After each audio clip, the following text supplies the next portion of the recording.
Existe un universo lleno de universos que no conocemos, o que creemos conocer. En tiempos de urgencias y comunicación efímera, profundizar un tema y hacer una pausa para pensar es más complejo. Entender lo complejo es la tarea necesaria para mirar con claridad lo que está por venir y aquello que nos rodea en un presente que aún no comprendemos, porque es más complejo. Cada año que transcurre aparece un nuevo estudio sobre lo mal que está la educación o sobre hacia dónde debería ir la educación. Uno de los últimos de la Universidad de Itela indica que el 72% de los chicos de 15 años no comprenden contenidos básicos de 3 contenidos básicos de la educación secundaria. Estamos hablando de lenguas, ciencias, matemáticas. Y obviamente estamos hablando de los chicos que llegan a esa instancia, porque también hay un gran porcentaje de ausentismo y de deserción en la primaria. Y después están los cuestionamientos sobre qué hacemos con la calificación de los chicos que terminan la educación secundaria. Trabajos que antes ocupaba un perito mercantil, hoy es necesario tener una licenciatura en administración.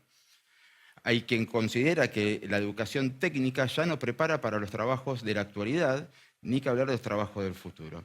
Está todo mal, siempre fue así, todo está por mejorar, tiene salida, se puede arreglar. ¿Qué hacemos con alguien que tuvo una mala educación y tiene que insertarse en el mundo laboral?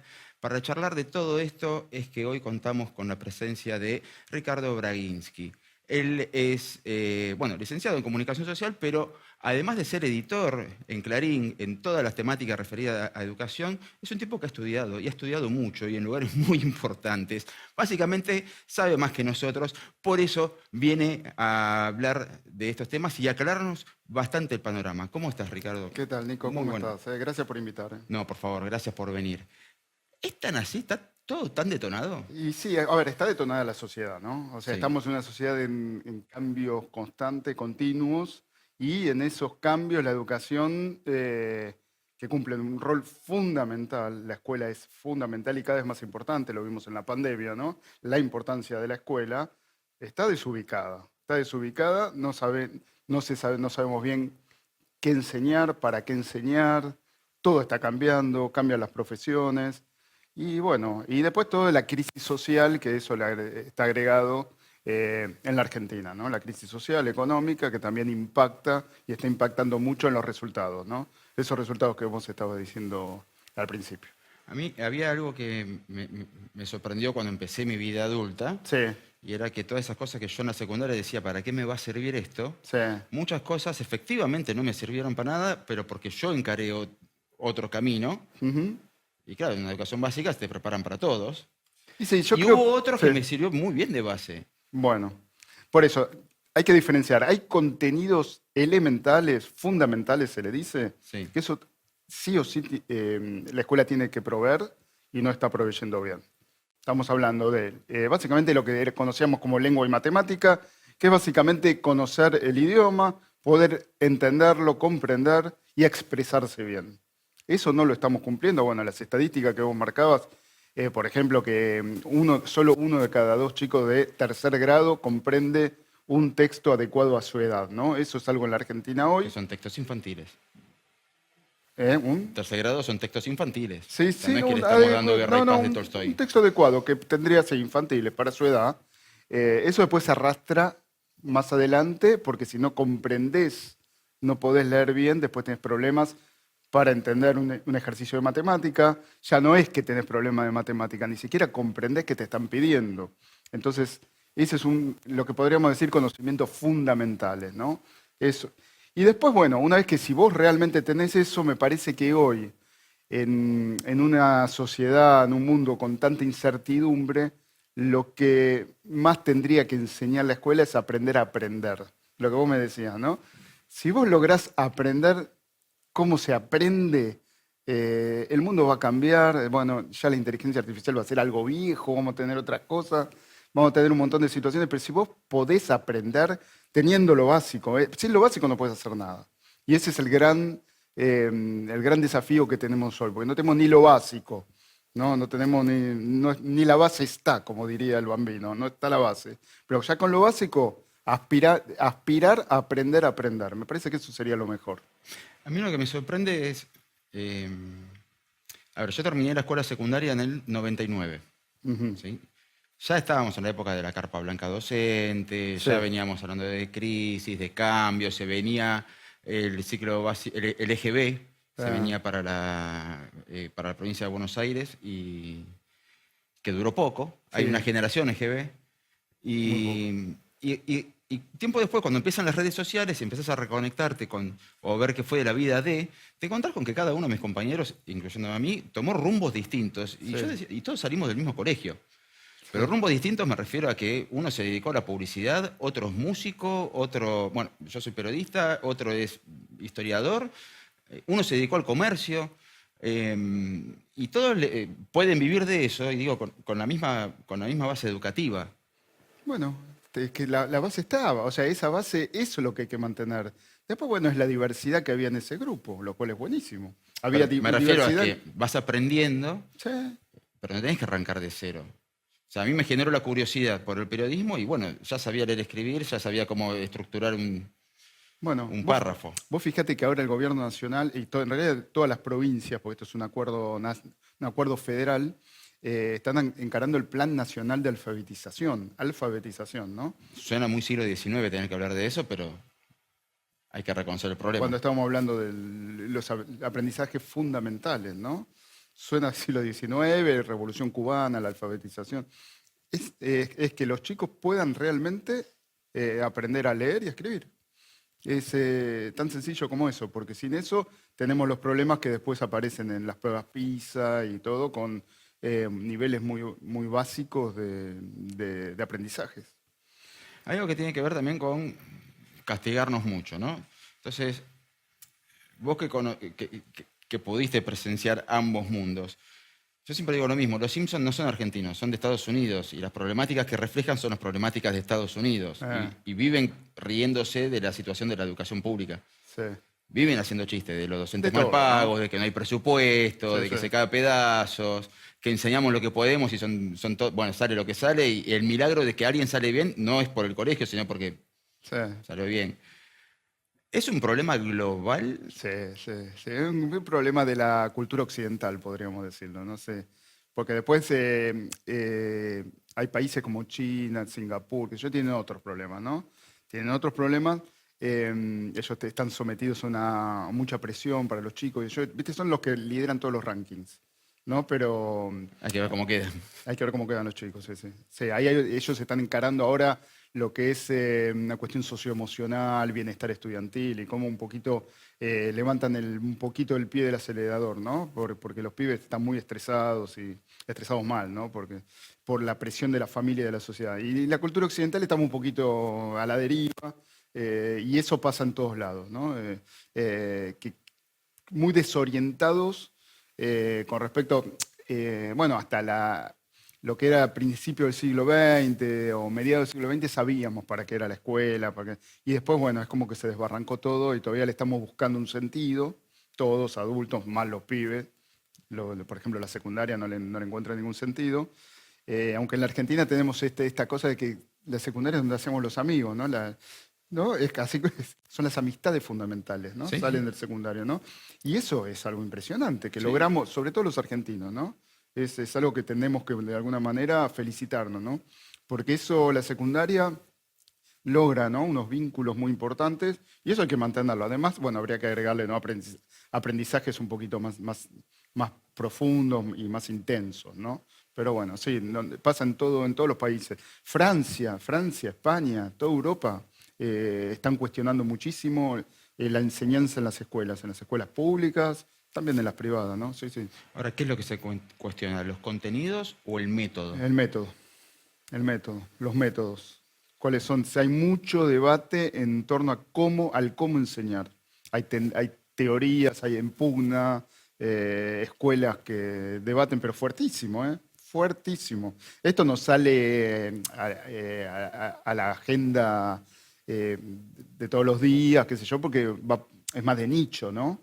Pero ahí se pelea muchísimo cuál es un método, cuál es otro. No viene a cuento de entrar en los detalles, ¿no? Pero sí, hay muchísimo debate en cómo enseñar en este contexto. ¿Y qué pasa con la diferencia histórica que sentimos, que percibimos, y que en muchos casos es real, entre la educación pública y la privada? Sí, a ver,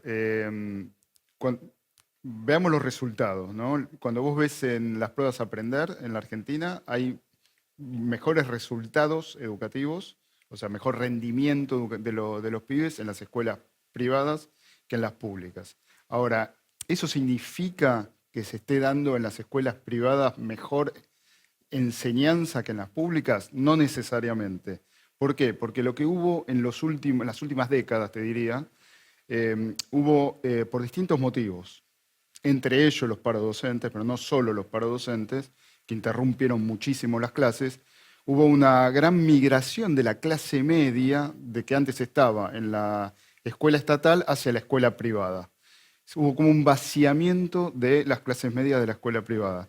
Y está estudiado y se sabe, por distintos estudios, que uno de los principales predictores de los resultados educativos tiene que ver con el capital cultural y educativo de la familia, ¿no? Entonces vos lo que tenés es que muchas veces a los pibes de clase media le va mejor, simplemente porque en sus casas escuchan más, tienen más lenguaje, tienen más libros, leen más, y eso llegan mejor preparados a las escuelas. Entonces lo que está reflejando que haya mejores resultados en las escuelas privadas que en las públicas es que hay más composición de clase media o clase media alta que en las escuelas públicas, que cada vez asiste más a chicos de sectores más populares y con menos capital educativo en sus casas. Quizás esas escuelas públicas, muchas muy buenas, están haciendo un esfuerzo muy grande con esos chicos, los están haciendo aprender más, o sea, saliendo de un lugar a un lugar mejor, pero en los resultados que finalmente se exhiben en pruebas como Aprender, las privadas tienen mejor performance. Es como que los docentes de las escuelas públicas tienen que atender muchos problemas, además de la función que deben cumplir. Sí, muchos problemas, porque los pibes vienen menos preparados, más los problemas sociales, Claro, que también están. También pensaba en prácticamente 2 años sin educación, Sí, la pandemia. sin educación presencial.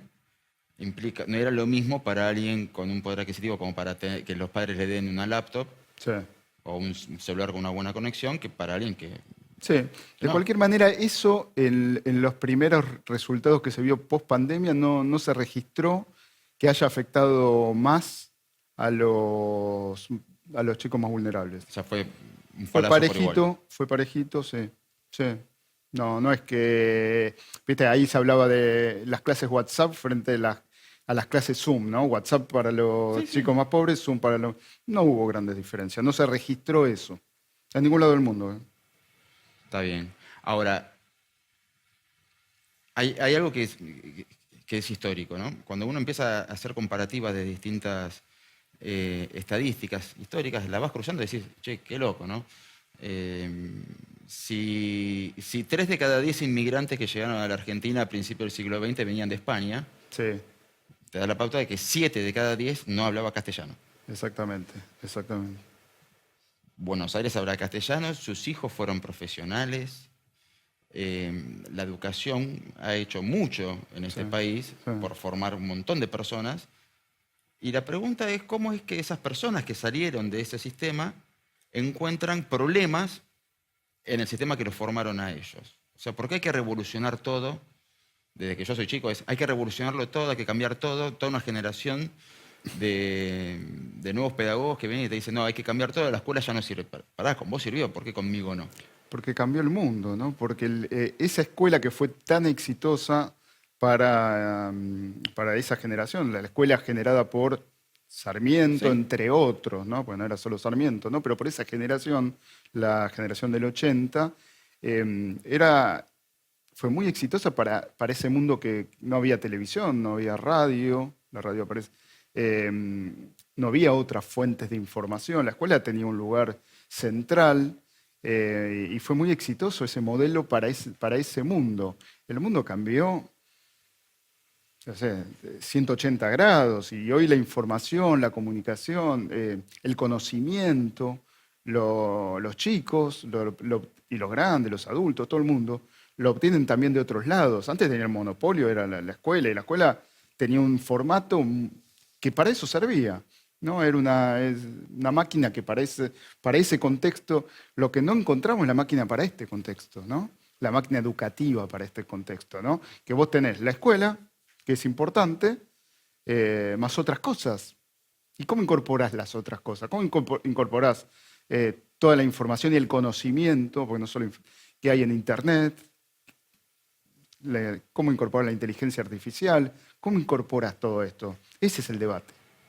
Recuerdo hace un par de años, además, son 5 años habrá sido, un docente uruguayo que se había hecho viral por su carta de renuncia. Me Que era acuerdo, más sí, me acuerdo. una Sí. del era del tipo Sí, que odiaba a sus alumnos básicamente Ah. porque eran unos imbéciles que no largaban el celular, Sí. textuales las palabras. Sí. Y yo decía, ¿cómo es que no incorporaste? O sea, yo tenía que tomarme 2 colectivos para hacer una monografía. Bueno, Y claro. estos muchachos tienen la biblioteca de Alejandría en el bolsillo y vos no la aprovechás y te enojás con ellos. Ah, sí. Sí, coincido con tu mirada, ¿eh? Sí, sí.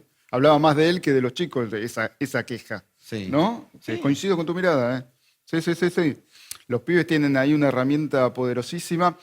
Ojo con eso, vamos a matizarlo, ¿eh? Porque acá. Sí. Y que tiene que ver con algo que está pasando ahora y no en la época que él Porque se también me quejaba. agarra a mí de que por ahí agarro y veo, 6 horas en el celular estuve hoy. Por eso, ahora está pasando algo ahora que no pasaba en la época de ese profesor, que tiene que ver con el desarrollo de un montón de aplicaciones, entre comillas, adictivas, ¿no? O sea, que están diseñadas para capturar tu atención. Sí.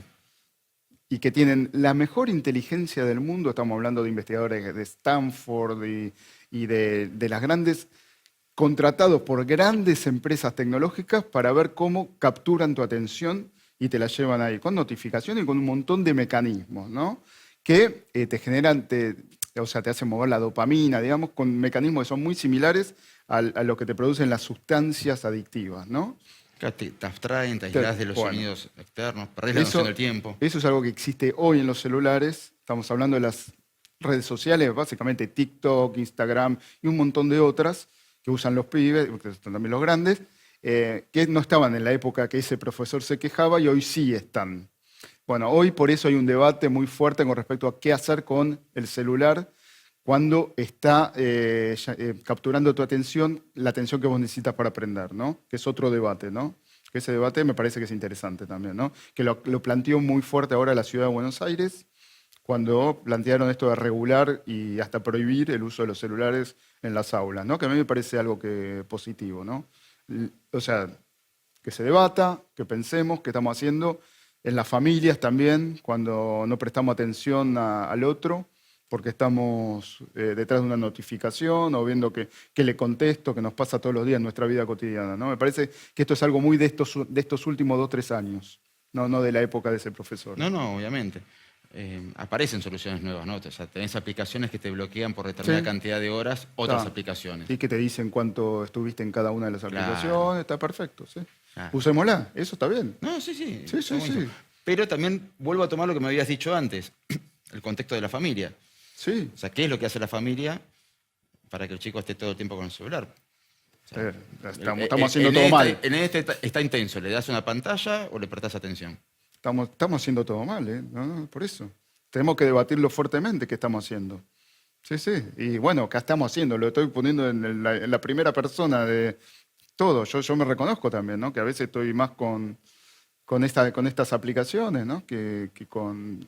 No, digo, hago un esfuerzo para dejarla, ¿no? Para controlarla. Tenemos que hacer una dieta, ¿no? de estas aplicaciones. Tenemos que Una desintoxicación y después tenemos que estabilizar. tener unas conductas de decir, bueno, como vos decís, ¿no? Tantas horas, no pasar tantas horas, porque están hechas para llamarte, para tomar tu atención, ¿no? Que estés ahí.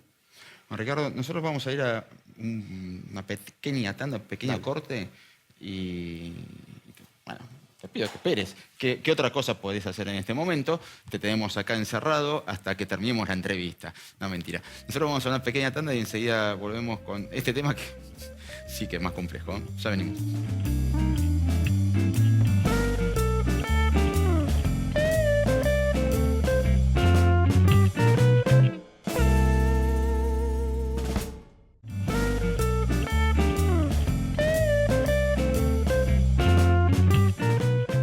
Imagínense una persona que se quedó dormida en el año 1900 y se despierta hoy. Sale a la calle, no hay caballos, está lleno de autos, qué raro.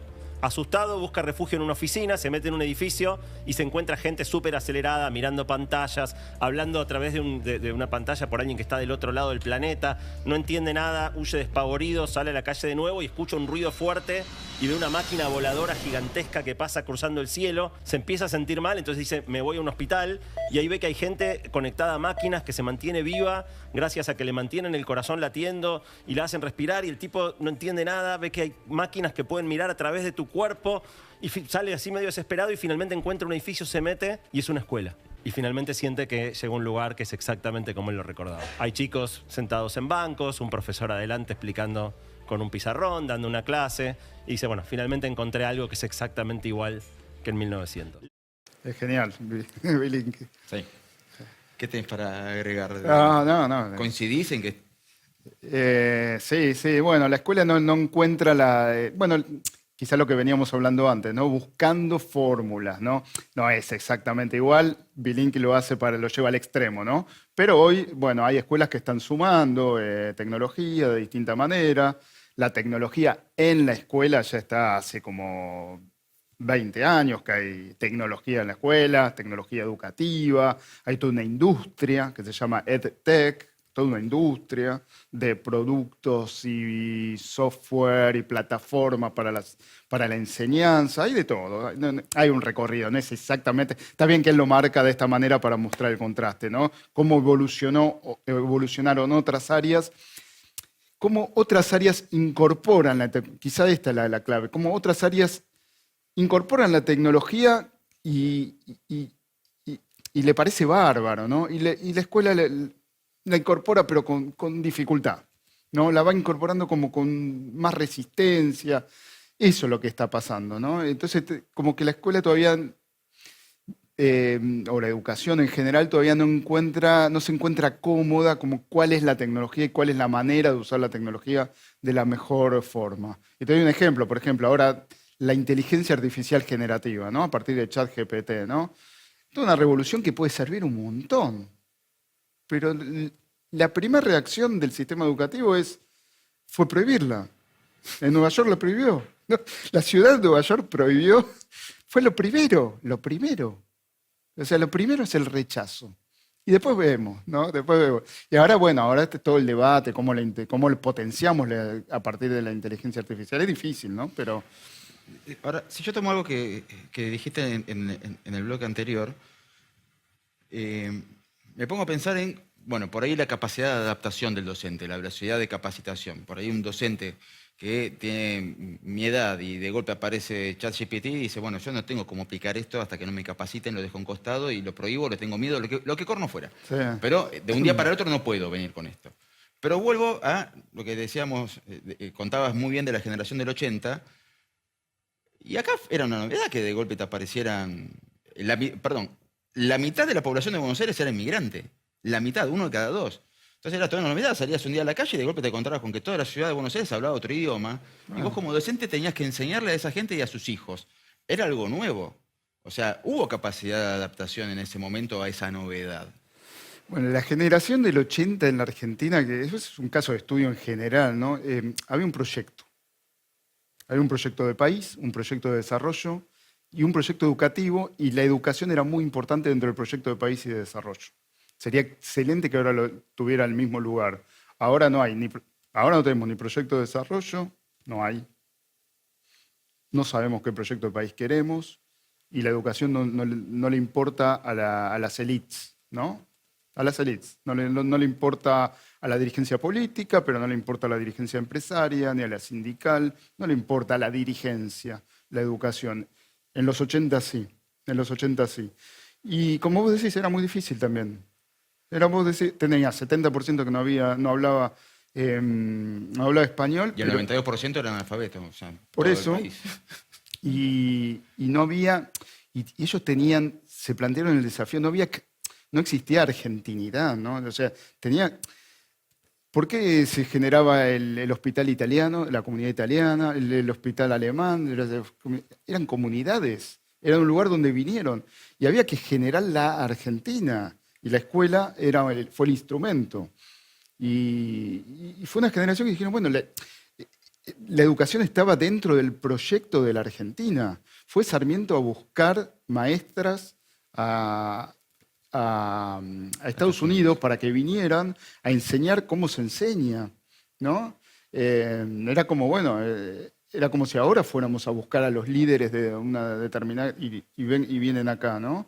Esa fue la gran diferencia. O sea, para mí es como el agua y el aceite, son cosas muy distintas lo que era la Argentina entonces y lo que es ahora.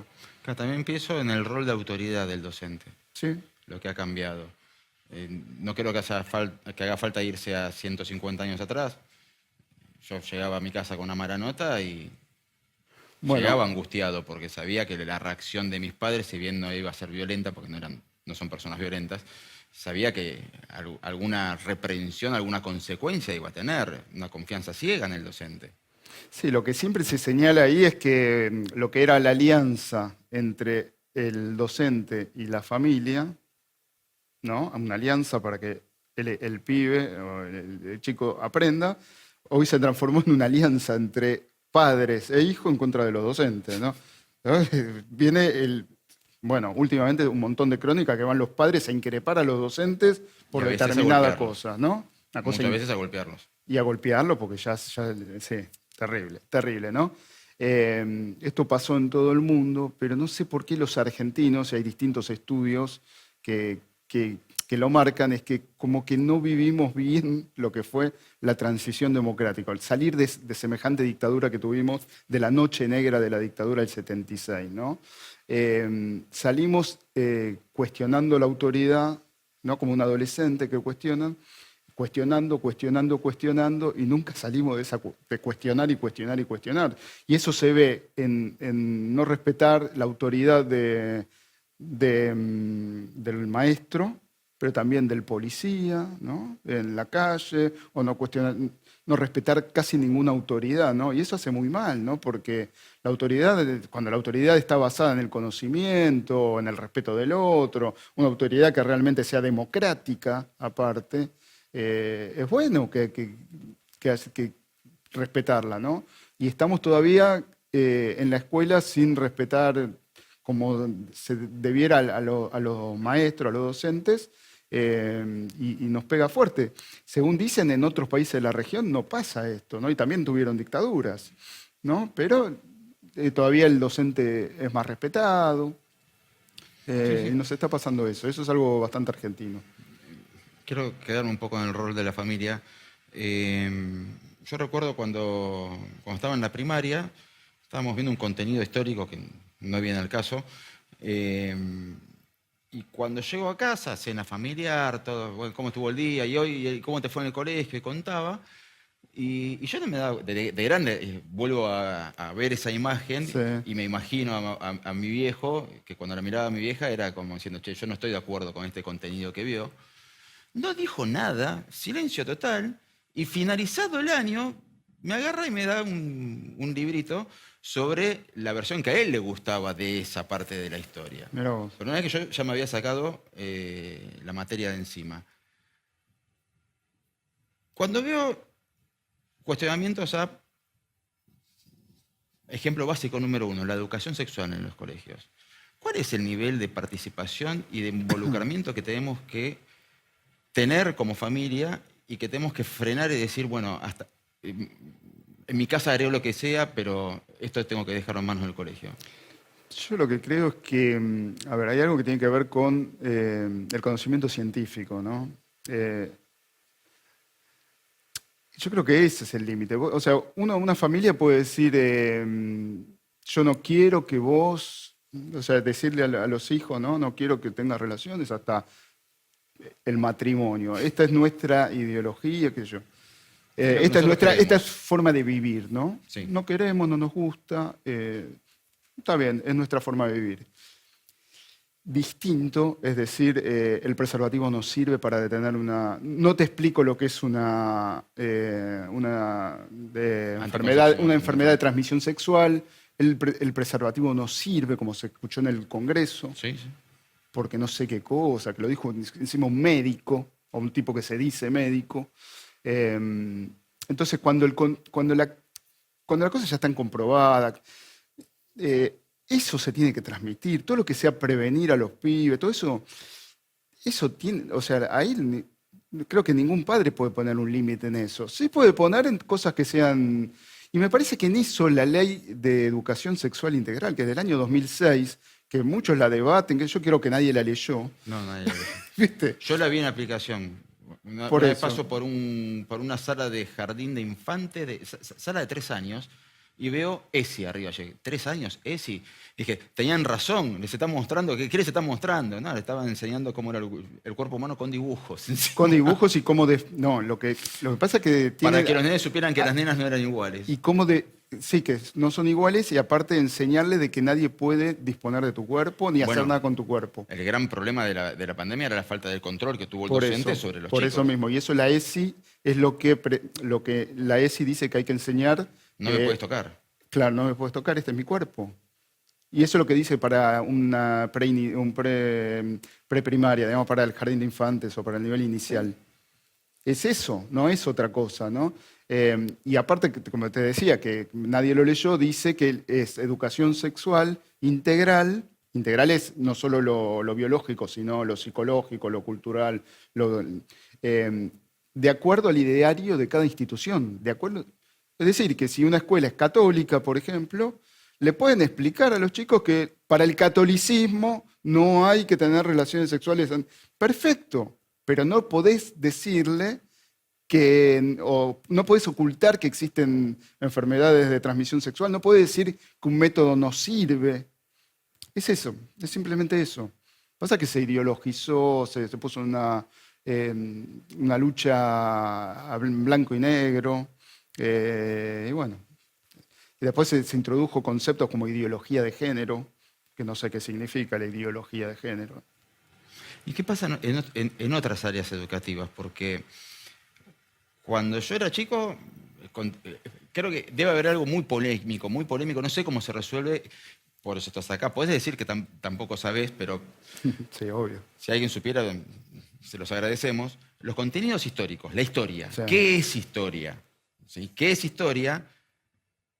La mía frenó en 1943 y ahí saltamos a mundo internacional.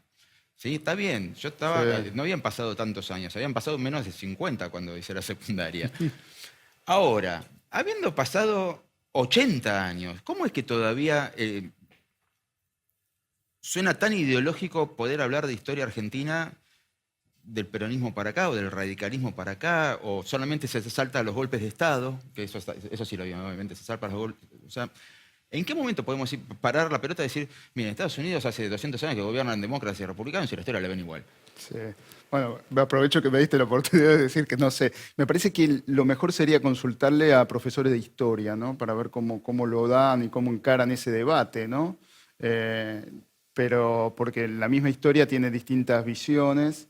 Entonces, pero yo creo que, bueno, obviamente, lo que sí eso te lo aseguro yo y es mi posición, es que hay que dar todas. Entonces vos tenés una corriente revisionista, ¿no?, de la historia argentina, que reivindica a Rosas, Perón y qué sé yo. Vos le tenés que decir a los pibes. Esta es la corriente revisionista, dice esto, esto, esto y esto. Tenés la corriente liberal que resalta la figura de determinados próceres argentinos. Esto.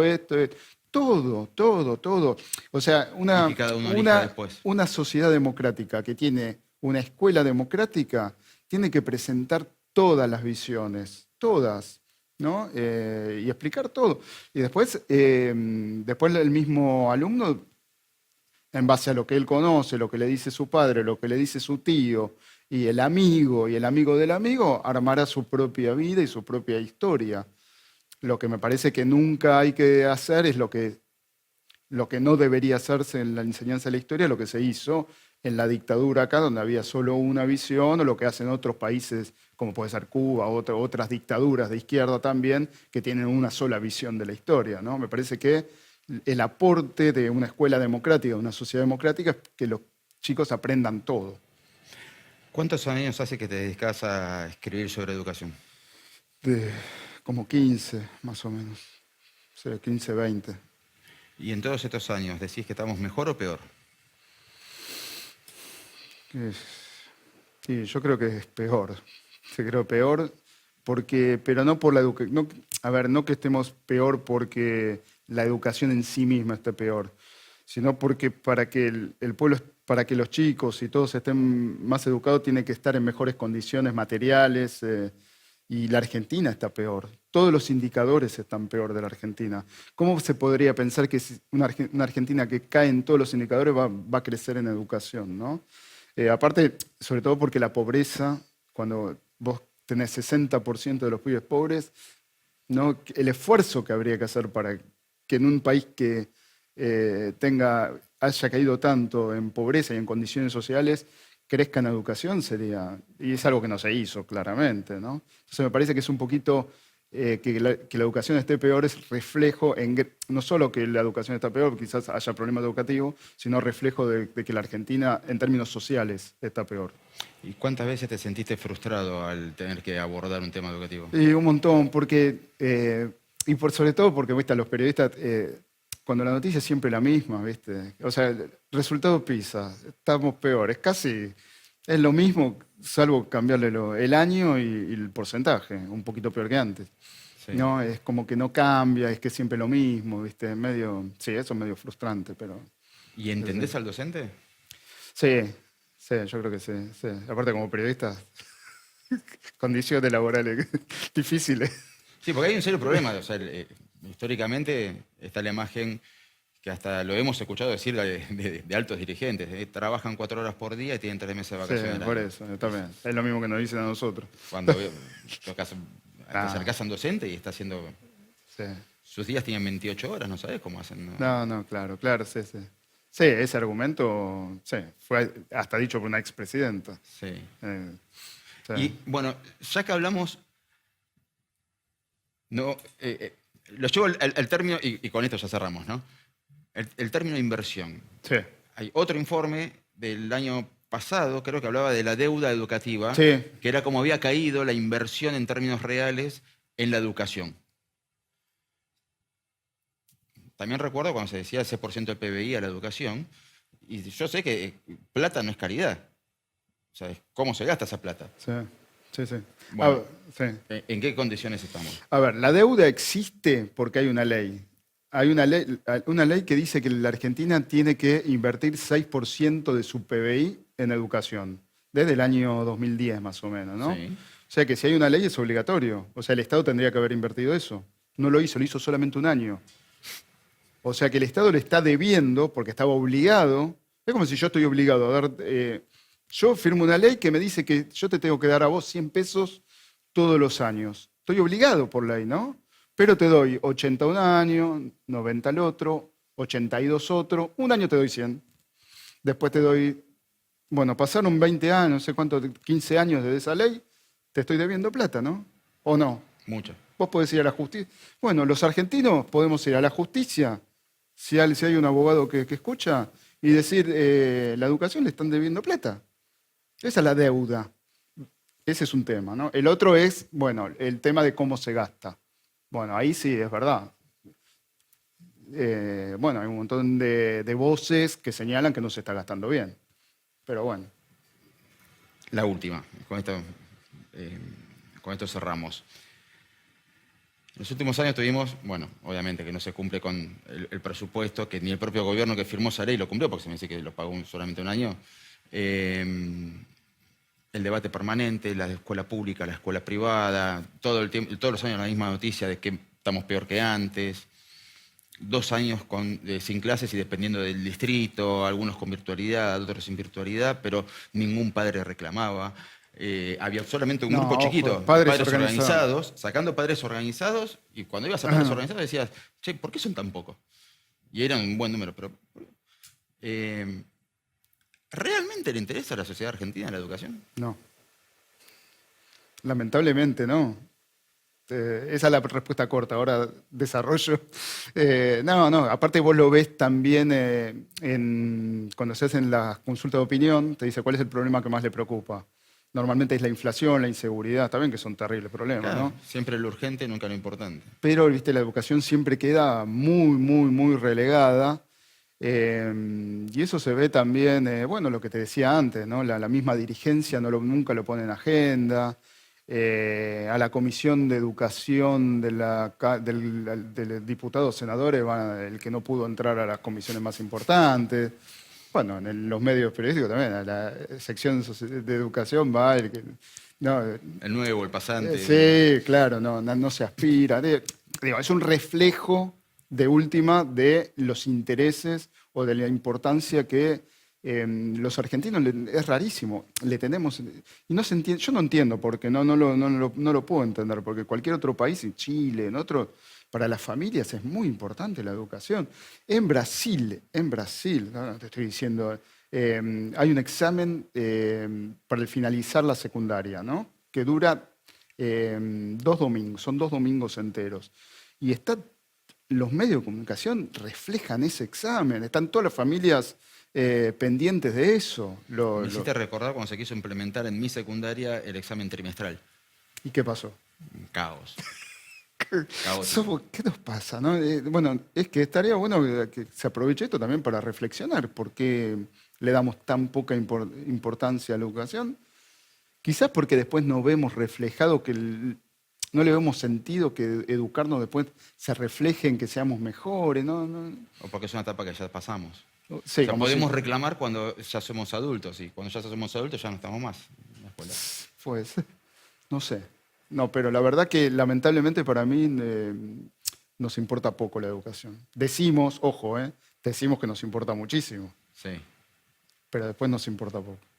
Ricardo, ha sido un hermoso gusto que hayas estado Bueno, gracias. acá con nosotros charlando sobre educación. Yo lo despido ahora. Acaban de escuchar a Ricardo Braginski, él es editor en el diario Clarín. Es licenciado en Comunicación Social con más títulos encima que los que yo pueda juntar en mi vida, referenciados obviamente con la educación. Ricardo, nuevamente te agradezco y enseguida nos reencontramos para el cierre de Es Más Complejo.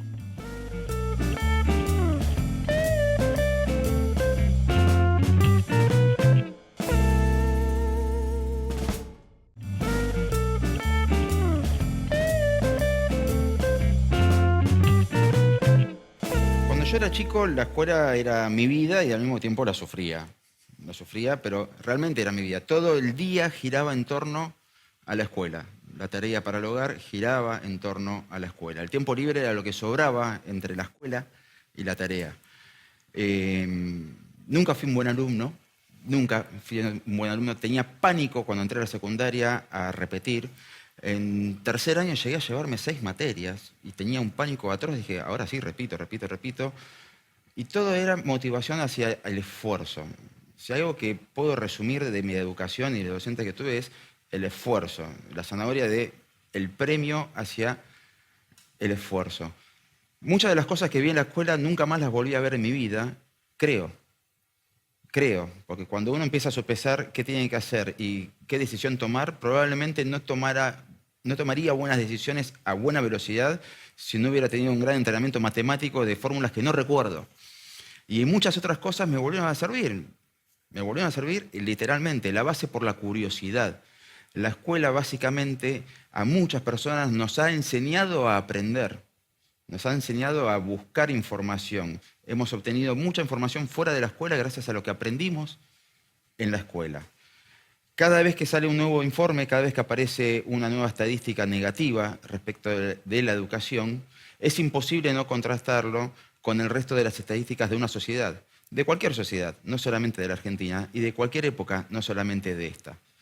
Si lo importante son determinadas cosas, pero arriba tengo algo mucho más urgente, y lo urgente es reemplazado por otra cosa urgente, lo importante nunca será resuelto. Y la verdad es que, a buena vista y hace mucho tiempo, la educación efectivamente está entre las cosas que nos importan, pero que no está entre las cosas que nos parecen urgentes. ¿Cómo se soluciona? Si tuviera la solución, no estaría haciendo programas, estaría buscando otra forma de solucionarlo. Pero espero que al menos hayamos encendido alguna chispita, avivado un poquito más el debate sobre eso que decimos tanto que nos importa y que en el día a día lo único que vemos es qué hacemos con la educación en Argentina. Yo los veo la próxima en esto que hemos dado en llamar Es más complejo, con otro tema que probablemente sea tanto más complejo que el de hoy. Hasta la próxima.